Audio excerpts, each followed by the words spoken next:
Saint Anthony Sports Club असोळणान Saint Anthony Sports Club कोलवाक 3-0 goal फरकान हारायलो।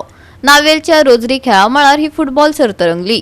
पळयात नावेली स्पोर्टिंग क्लबाच्या आदल्या अध्यक्षाच्या उगडासान नावेली स्पोर्टिंग क्लबान इंटर विलेज फुटबॉल सर्त घडून हाडली।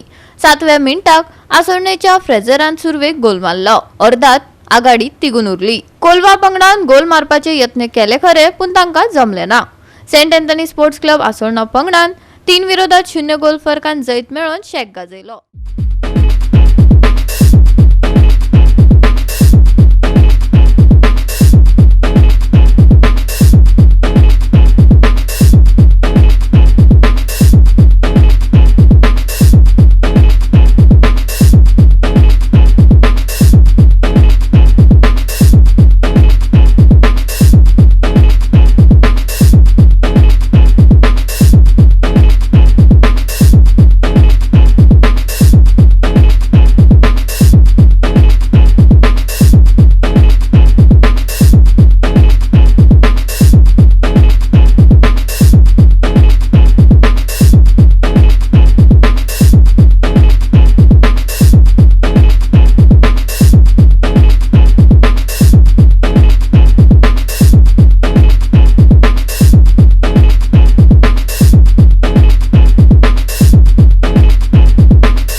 GOA365 खातीर रमेश नायक रावत, मनीषा जाधव आणि ओमकार देशप्रभू।